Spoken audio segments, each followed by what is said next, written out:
was scared to share my true color, to be who I truly was. I was hiding in the story I was reading, fearful of what people would think about me. But this ends now. I have stopped running. I decide to accept my diversity. Today, I will share our story of neurodiversity and mental health awareness. Welcome on the ADHD Melly Show. Hello, everybody. I hope you're doing well today, and welcome on the ADHD Melly Show. Today, I'm going to have Rosa talking about meds on ADHD and alternative solution for you guys.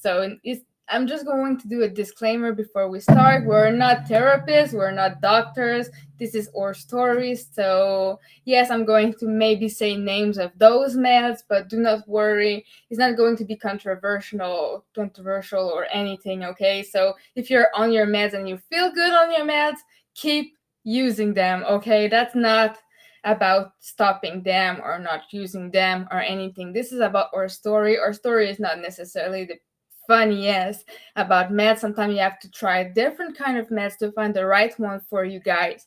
So, and I know that people don't want to use meds for some reason. I don't use meds. So, and this is your choice too. And I'm going to teach you some of my method to make myself more workable. I'm going to show you some of my tips that helps me just being able to live, do my stuff and just being able to work so many jobs at the same time, and yes, I am exhausted, and that's the reality of it. And let's bring Rosa in. Let's go. Hi. Hello. Hi. How are you today? Ellie. Hi, everyone. Happy Friday night. Hope you're all doing very well. So how are you today? I'm good. I've had a busy week, very, very, very busy week, but I'm super excited to be here with you and talking about this very important subject, ADHD and medication. Should or shouldn't you? Especially, in the world of work where we all want to thrive and be successful and be super, super duper focused and get lots of work done, So I'm also really interested to hear what your audience has to say. Are they taking meds? Or are they not? Have they taken meds? Have they stopped? So please feel free to be interactive and share your stories too with Melly and I. Yes, absolutely. So if you're in the comments, just tell us if you're here. Tell me where you're from, because I know sometimes you're from some other countries, and that's so excited to see where you are. And if you replay this video, please say it down in the comment, because I know that you also have a busy life, and maybe you're just working right now, or you're just resting, depending in which time you are right now. For me, it's 1 p.m., so I'm still in the work time. And Melly, just so you know, it's 5 minutes past 6 and I'm still working. Yeah, mostly working, like people know I'm also a cashier. Sometimes I finish at 9 p.m. and I'm so exhausted. I finally found a way to ask my boss to put me in the morning. So I hope it's going to always be in the morning, because trust me, I'm like dead at 9 and I'm not productive at that time. And that's what people need to understand. We have ADHD, right? And some people just work too much, and because of their normal brain, they can't work that much, and they burned out immediately after too much pressure. And for us, we cannot have that pressure because we are just too tired before it happens. You know what you've raised something really spot on.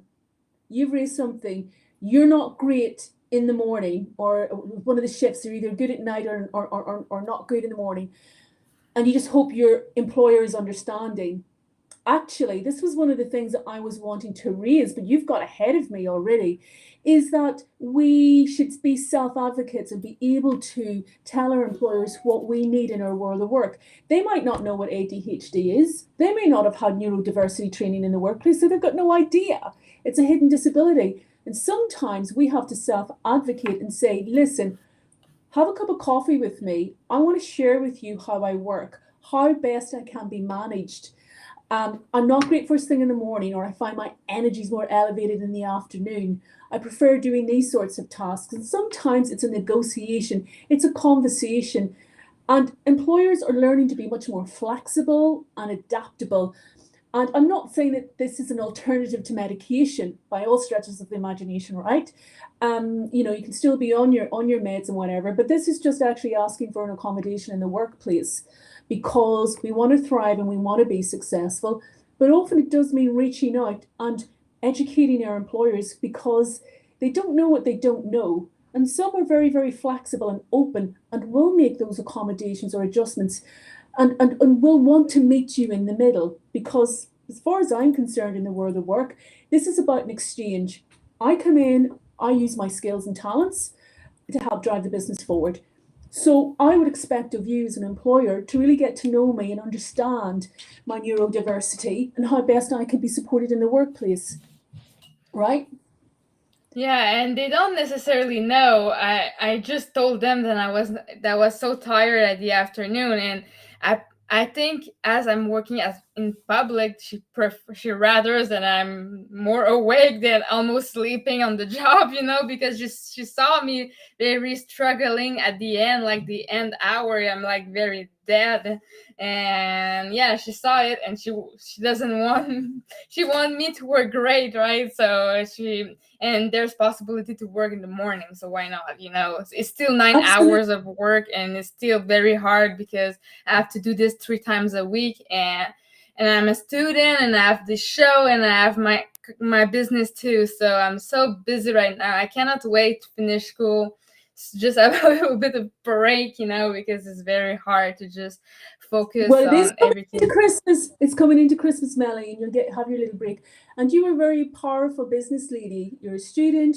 You're working. You're doing the Melly show, and we all love the Melly show, right? So you're doing so much, and you're juggling so many balls, and it's like total kudos to you. How are you doing it? How are you managing, your self care? Because you're doing so many different things all at the same time and trying to manage it all. I'm assuming without medication. Are you taking meds at the moment? I don't take meds. I stopped taking meds at 14, if I remember right.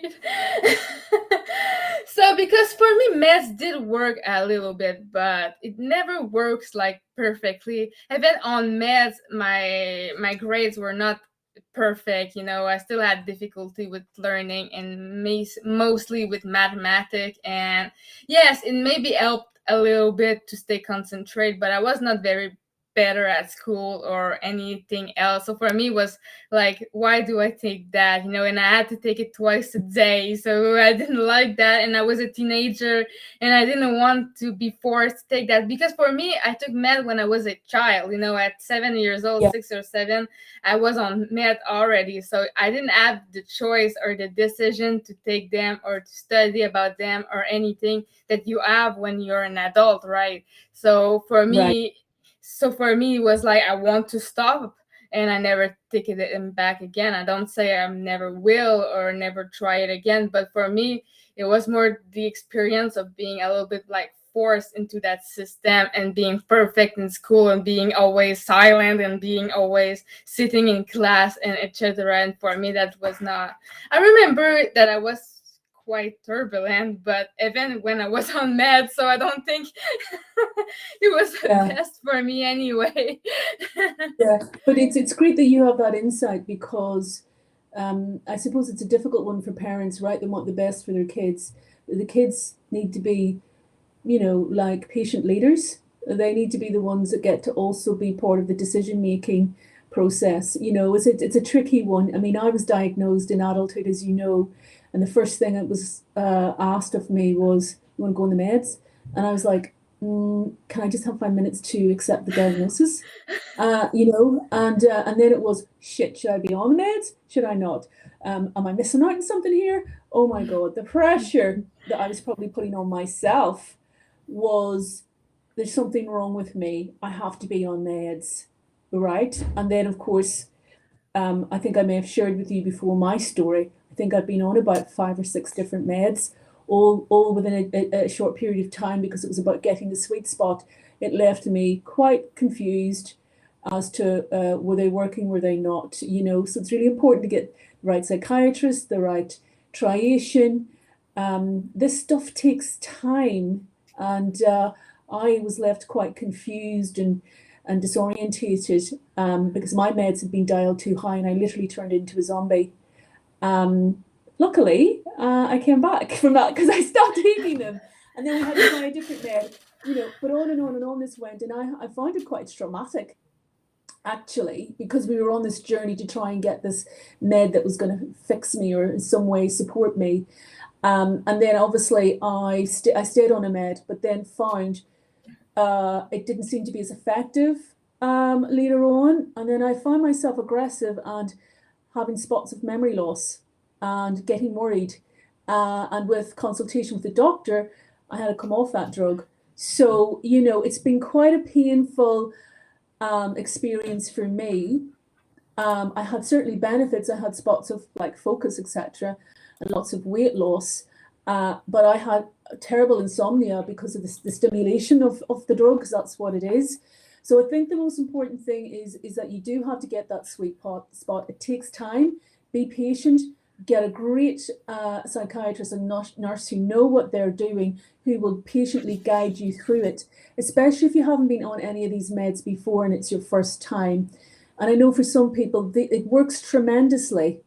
It works brilliantly, but it is about the mindfulness that goes into it and the care that you're getting and the support from your medical team.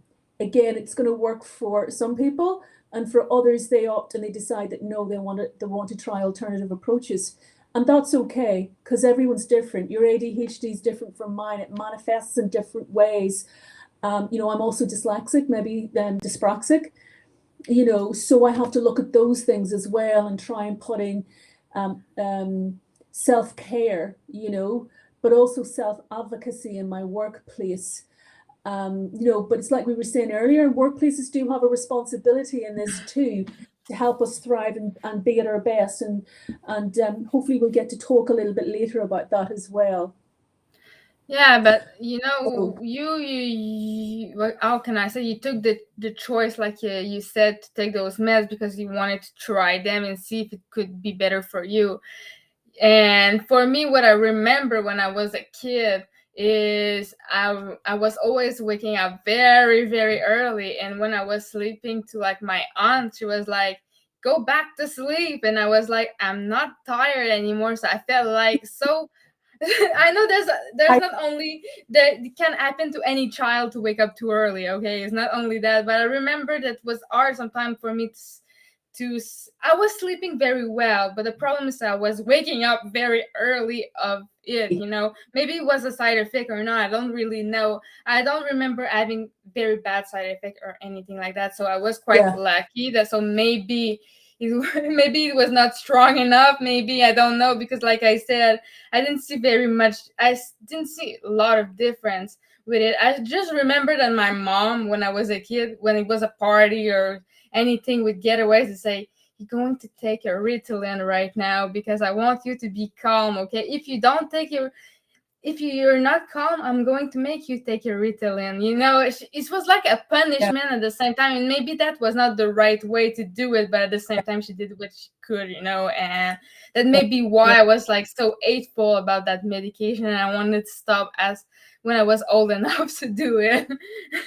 And which you did, and that is your choice then as an adult to do so. It's really interesting because the drugs are to help us narrow, get really hyper focused, right? Help us concentrate, etc.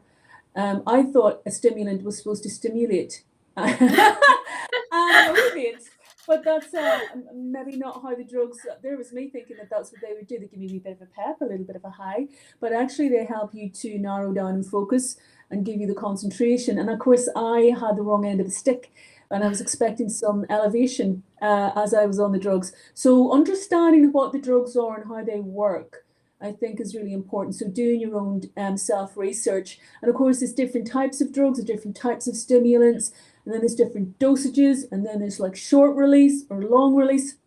So the triation period can take some time. and one does need to be patient. But I know some people have got excellent results. But as I say, that's not always going to be suitable for others. I mean, for me, it was a bit of a roller coaster because we were trying to pin down the right one, and then we thought that, and then I got so jaded, I just thought, give me anything because I'll just take a low dosage. It's better than nothing.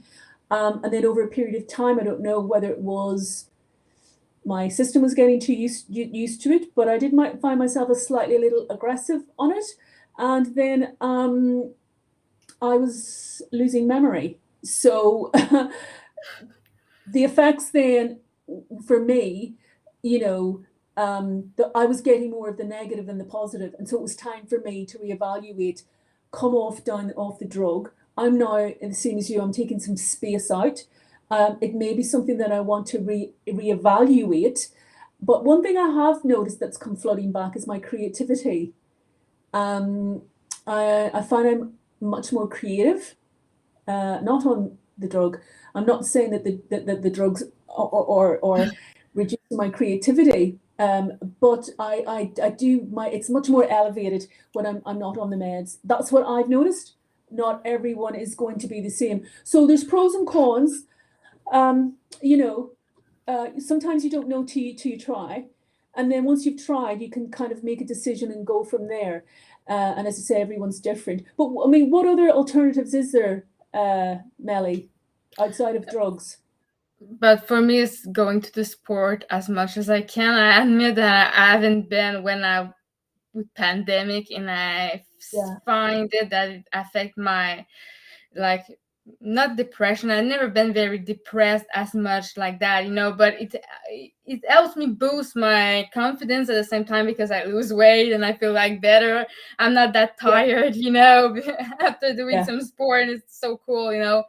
But yeah, it also helps you concentrate and having better sleep because you like, when you have ADHD, you have also the hyperactivity. It's not only on your brain, it can be also physical. And when you go to sport, it tires you a little bit, and it's a good tiredness, and it helps you concentrate. it And does. what I And helps you sleep too, right? Helps you yeah sleep. You mean, for some people, the exercise is great because you know what it does? It releases that dopamine. That dopamine hit we need to get going and get our work yeah done. We feel fab. We lost this weight. We're looking great. We're feeling fab. We've got the dopamine hit. Let's go. We can do anything. So overall, exercise is a real winner for everyone, isn't it? It's good for the body. It's good for the mind, and it's good for the dope hit. Whether you're in your world of work or whether in your downtime. Um, what about coaches and mentoring? What about ADHD coaches? What I about haven't I haven't mentors? get coach because coaching or even psychologists are very hard to have in Canada because you're in a waiting list lasting for. I don't have a family doctor because I'm on my list for 2 years and nobody called me yet. So just to tell you, it's free but not really free, okay? And you have to go to private doctors and stuff like that to get something done, okay? And it's not, at least you break your arm, you're going to wait for like 12 hour and more in the urgency, and that's terrible in Canada because of that. And Okay, just asking for something, it's hard. So I'm on a list for a doctor and I'm still waiting. So for that is like that. And yes, you can get mentored and just yeah, help like that. And a little bit like I do my show is for helping other people, but I know that I yeah. need maybe help Oh, for my Melly, own self. I feel your pain. I feel your pain because I'm sitting here waiting on, in the NHS for 2 years. But then I went private, but I'm still kind of going for a second opinion. So it can be frustrating for those who are wanting or waiting and waiting. And of course, there's the private option, but then it's more expensive, and then people have to look at whether they can afford that, which is unfortunate.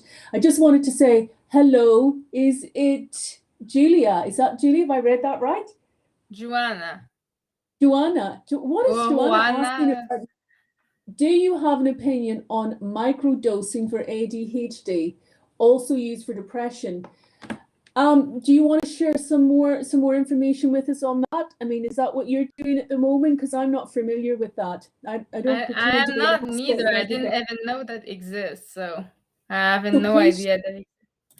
please share on the chat with us what that is, what it is supposed to do, and whether you are currently doing it at the moment, and what sort of experiences you're having. Because this is great. This is an opportunity for everyone to share their story and the therapies that work for them, right? And we know we're all unique and individual. I'll tell you one that does work for me. It's a kind of like a little workout. It's water therapy. There's something about getting into the water first thing in the morning for me, um, and swimming or just relaxing or paddling or walking or stretching in the water. I'm a bit of a water baby anyway, but there's something about it that it relaxes my brain. My brain is calm. It's almost like I'm in this beautiful bubble and my mind's not racing. So I'm not too sure what the water is doing to the brain waves, but it's working for me and I love it. So that's kind of it's a self-care, but it's also I get to sort of exercise as well, and it's time out from me from the world of work. So that works for me.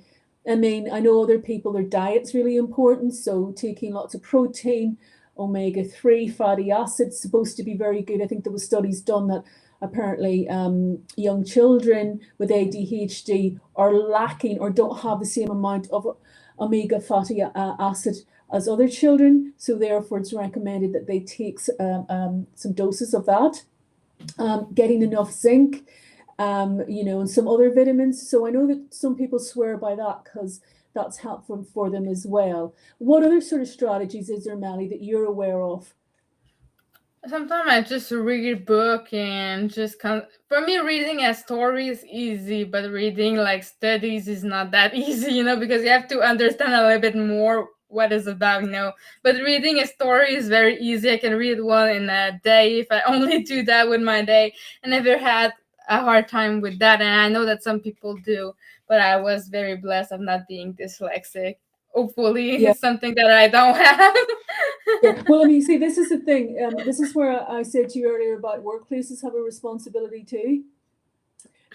So, you know, my sort of thinking is that sometimes, and some workplaces, not all, aren't always optimized for working correctly. For example, insufficient training, lack of neurodiversity awareness in the workplace. Maybe their internal processes are really clunky, or maybe just difficult for the neuro Ds, right?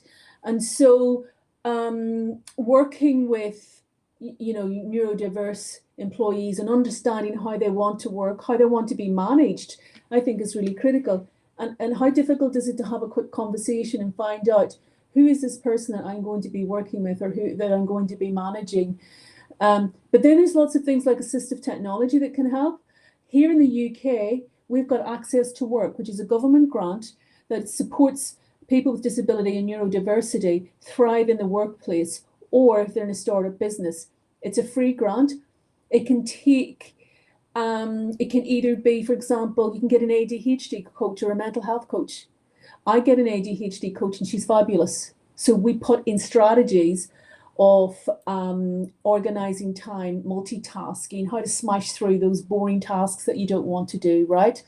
But you can also get assistive technology. So I get the speech to text where I can just talk and it types, because if I'm typing, I'm thinking. I'm just also dyslexic. I'm an ADHD speeder, and so you can imagine the chaos that's going on as I'm trying to think and write and process. And I love to talk. It's easier for me to talk, as you can all see. All I've got to do is talk it out, and the assistive technology writes it up. And guess what? I am not cognitively drained by the end of that half hour. I'm actually still quite elevated. So assistive technology and different types of tech can actually be really, really supportive for us in the workplace. And I'd love to hear if there's anyone out there that has also found that. And if so, what sort of assistive tech are you using to help you with your neurodiversity? Again, it's not going to work for everyone, but I sort of feel like all of these little strategies you sort of have this little toolkit of strategies, right? And you play around with the ones that are going to kind of help you, that you feel give you the best results. And it might be a combination of all of them, or it might be just some of them, depending on, a variety of things, your like or dislike of taking meds, the sort of side effects that they have on you, and maybe your need to have a mentor or an ADHD coach or an understanding employer. But one thing that we do need to do as a community is we need to be self-advocates. We really need to take care of our health, but we also need to tell others, this is who I am, this is how I work, this is what I need from you in order for me to thrive in my world of work, right? Yeah, absolutely. And for me, as I'm in school, I have somebody that writes the notes for me actually, because I have Also, difficulty to listen to the class to the teacher, and also writing my notes, and they're not very clean because I write fast and my type is not very good, and yeah, so okay, I've got it. Look at mine. It's not very. It's a bit scribbly too. But I suppose I should have used my speech to text, because it would have typed it up really lovely. But that's a perfect example of, there are lots of other tools and strategies that you use. There's other stuff, like I like the green time. I like being out in nature. I like the cool air. It does something to my brain. It helps me to relax, makes me feel grounded. So it's really important that I spend time in that space and that I get out, even if it's just for 10 or 15 minutes a day, or maybe at the weekends, those longer walks. It's a bit like the water therapy. It works for me, and it actually takes me down and calms me down, So, and, you know, we just have to pay attention to how things make us feel, understand the things that are kicking off the stress. What can be done to reduce that stress? Is it actually leaning on another? We can't do everything ourselves, and sometimes it's really important to be able to reach out and just ask. I did a really cool webinar this week with the lovely Michael Vermeech and Kate Williams for neurodiverse in entrepreneurialism. And one of the key things that came up is, if you want to learn how to work, with me, if I'm neurodivergent, is simply ask what language do I want to use to describe my condition, or just ask me. I'm happy to share. So, sometimes it can just be some very, very simple things, right? Because it's important that people understand that we all think differently. How we think should be valued and embraced, and really it's just about getting to know the other person, often in the workplace. So we should just take the elephant out of the room, just be transparent and open, and just get on with it, really. That's my thoughts on it. for me, the example is still school. I decided to take my classes online this session, even if pandemic is done, because what I can do is just listen to the teacher without seeing him. I just listen to him, and Yeah, I when anytime that I want, just listen, and I can do something else if I'm yeah, bored, stay exactly. sitting. Exactly, because the interesting thing is, I might look like I'm fidgeting, or I'm not listening to you, but I can listen to you and be doing some other task at the same time. Now, to some people, that looks like you're being rude, that you're not focusing on another person. But actually, you in order to focus and listen into what that person has to say, the fidgeting helps with that. Now, for me, that works, right? But you talk to a neurotypical about that, and they would think, well, that's the total opposite. You're supposed to focus on someone like this. And it's like, well, no, I actually need to look away. I need to be kind of like moving, doing something else, because that's helping me to kind of like listen in. It's just because our brains are wired a little bit differently. But sometimes we have to explain that to work colleagues so that they get it. So as soon as you've said that to me, I get it, because I understand exactly what you're saying, Melly, because I often sometimes have to do that myself. but it may be misconstrued by others. And so we do have a responsibility to kind of, I suppose, explain ourselves a little, because it may come across as you're not concentrating, you're not focusing, or you're not listening, or whatever. So it can be a challenge in the mind, in the workplace. But if we're all open and prepared to kind of listen and understand each other, then you think things can improve. Are there any other strategies that you feel are beneficial, or that that others use, It's that we not could really share a tonight? it's not really a strategies, but having cats helps a lot. What? Having What was cats, that? having pets. Oh, animal therapy. Of course. Oh, Melly, why didn't I think of that? Do you know what? I met a lady in the pub the other week, and she's gone back into school, and the kids are a bit nervous because of COVID thing and whatever. And she had this beautiful, beautiful, beautiful dog. And she just got it and went, how can I take my little pet with me? Because I love my little pet and I don't want to leave it at home. And she said to the school, can I bring my dog in? Because I think this would be really good animal therapy for the children, because it might also help calm and support some of the kids. And animal therapy can be really, really important, especially for our students with learning needs or support needs. And the school just loved it. They totally embraced it. In the dog comes in, everyone's running over to the dog, getting their little bit of dog love for the day, and they're all happy. So it's incredible what can actually work. Here's one for you. Music. Now, I have to have my music. So if I need to kind of drive down or tunnel down on a boring task, or I've got a big chunk of work I need to do, I might be taking my break, and I might have to go down to my vinyl and put on some of my 80s music. I'll put on a vinyl track, and honest to God, there's something about the music. It elevates me, it lifts my mood, it gets me in the moment, it gets me in that focus, and that's me. I'm done, I'm cool. Sometimes I might have my, I'll show you my earphones.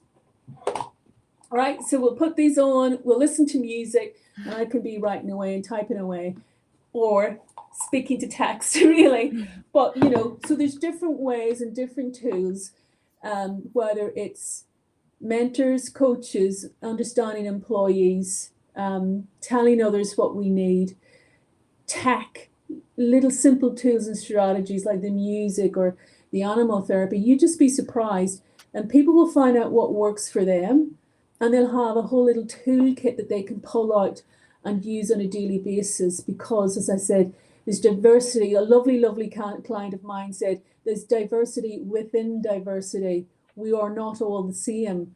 Believe it or not, neurodivergence are just as different as neurotypicals. And, it's just about understanding that and embracing that. So, Yeah, and like I said before, I have 3 cats. So all right. there's at least one that wants to get pet when I want them to be pet. So that's Lovely. And so how does that help you? How are your 3 cats helping you? it's more for anxiety when I'm stressed about something, just taking the cats, and it just Oh, and one of wow. my cats, and she's purring so very hard, okay, and that just relaxes me, and she's the one that wants it more, so Uh, but you see, isn't that interesting? I mean, yeah, I have some friends, and they absolutely love and adore cats, and they need their cats around them, because there is this sense of calm that they get. For other people, it's, as I say, it's the dog therapy. For because I'm a creative, so for me, it's like the art therapy, it's the play therapy, it's the music. It's just there's music and water therapy, or my things. I'm just wondering what it is for everyone else. Is there anything coming up in the chat as to kind of what works for other people? sometimes what you can do is also yoga or just meditation when you're just too stressed. But like I said, just taking a cat in my arms makes it everything. Or taking a Absolutely. good bath or a good bath Yes. too helps too. Yeah. Yeah. Yeah. Absolutely. I mean, it's really interesting, because Sometimes I find that my breathing, I don't think I'm breathing correctly sometimes. That I'm so speeding on something, right? That I'm so excited about it that I'm not breathing, taking the time to breathe. And the breathing can really help you calm down, especially if you're in an emotional state over something. So I can find that just taking the deep breaths in and out can be really, really helpful because sometimes I forget to breathe, not intentionally, but For for me, when I'm so stressful, what I do is I walk all around the house. And sometimes I do that when I'm at my mom's house and just say, "You're stop doing that." Always going back and forth, going back and forth. And yeah, it can like stress other people, but for me, it's relaxing. yeah, absolutely. You see, and so we're all designed a little differently, and that's perfectly fine. You know, mindfulness, meditation, yes, if you can kind of like sit still, but for some people that may not work. But then there's different types of meditation. For some people, there's more uplifting and upbeat meditation. Like sometimes I might listen to Esther Hicks' Rampage meditation. It's going to be a good morning, the dance beaty one. And I love that because it's actually elevates and it lifts me up.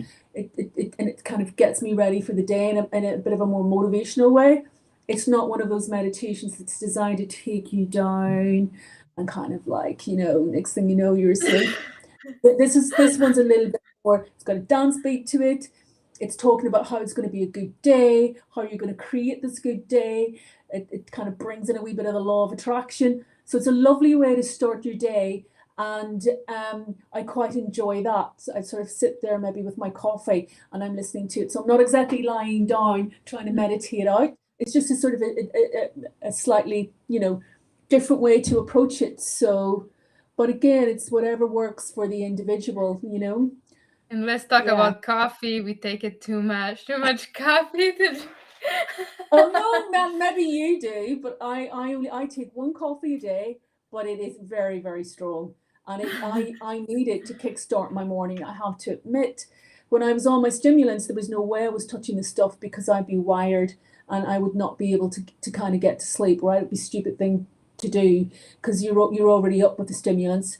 But actually, it's kind of my drug that I use to give me that up in the morning.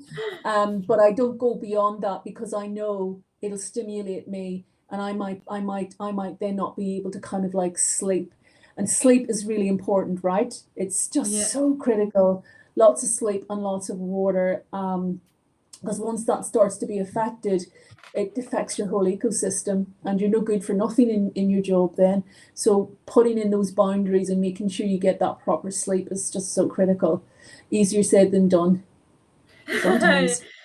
For me, it's quite easy to sleep normally, and waking up's not too bad neither. I'm quite lucky for that.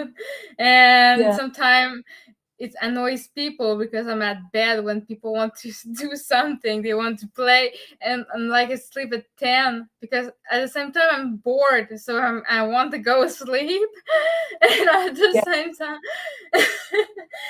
so like big parties. Sometimes the first one I say I'm going to go sleep. I'm sleeping at somebody else place because I'm too tired, and they say that I'm boring because I'm going to sleep, and I cannot do anything else than going to sleep. Maybe because I'm so boring my own self.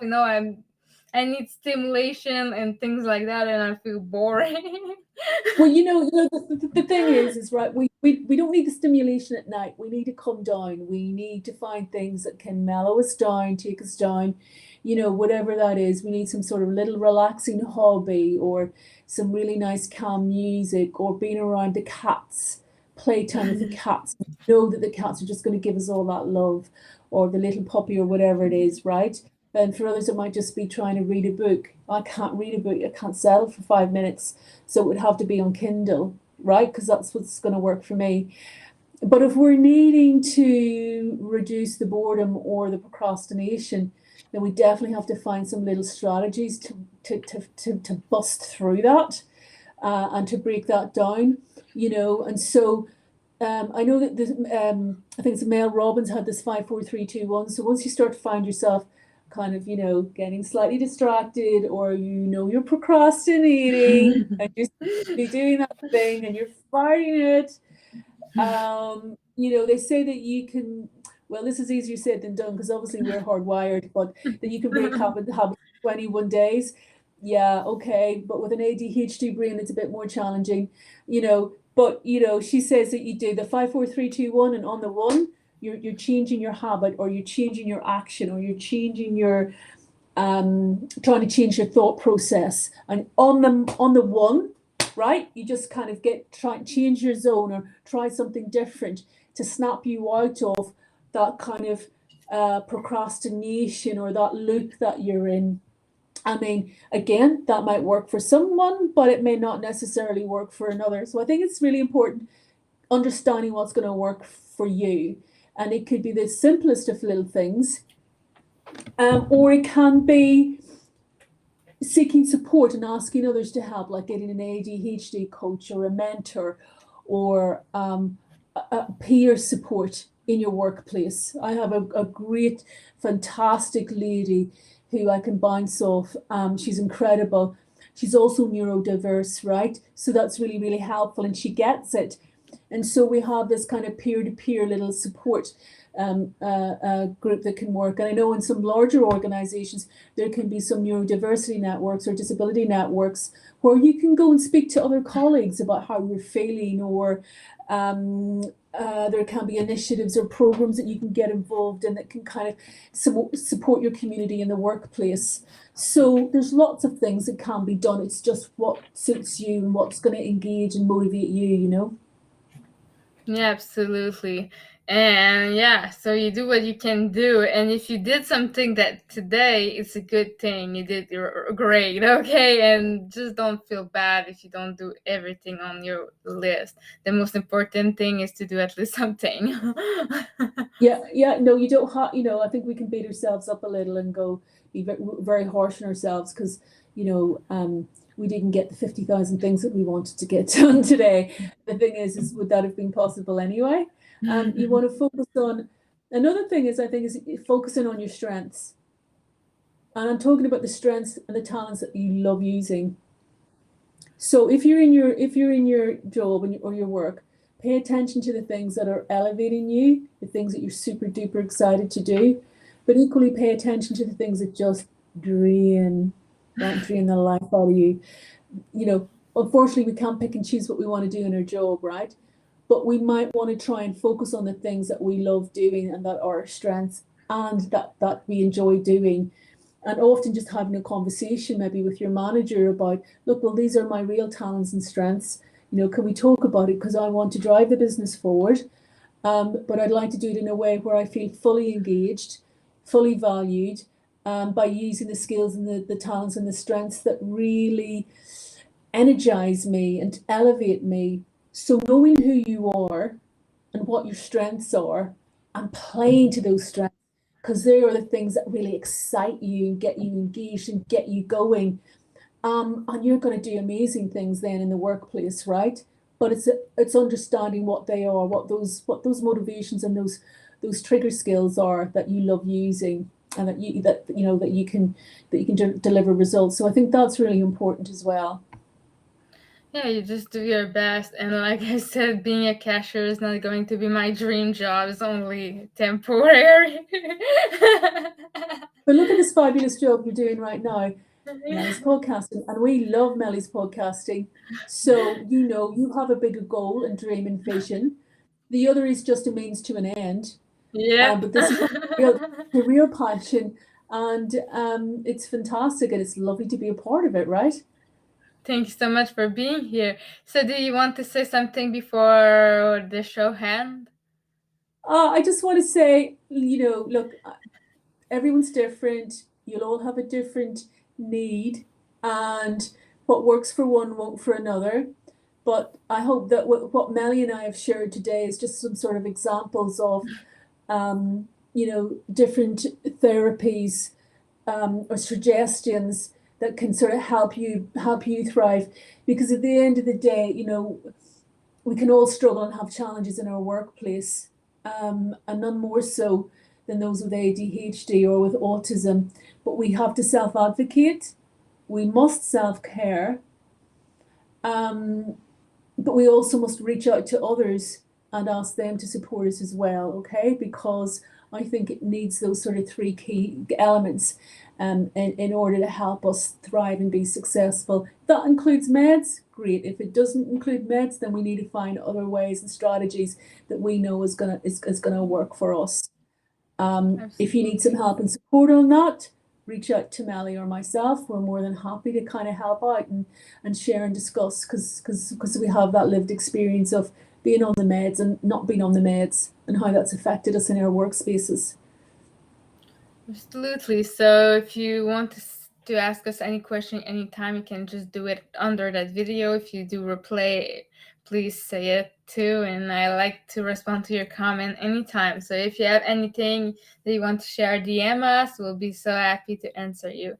So before we leave, I just want to remind you that the GoFundMe is still on, that you can give any donation that you want that will go directly on the ADHD Melly Show fund. So to pay a computer, to pay the program, to pay anything that's around it. And yeah, so if you want to support us by being a sponsor, just do ahead to DM me. I'll be so happy to discuss with you. So, Alenka, I just see that you're here Thanks, too. Alenka. Big love heart to you too. Isn't Melly fabulous? We love Melly's show. Thanks so much for the support, everybody. So I'm going to leave you now, and I hope you're going to have an amazing evening. So see you next Friday. Bye, guys. See you, Melly.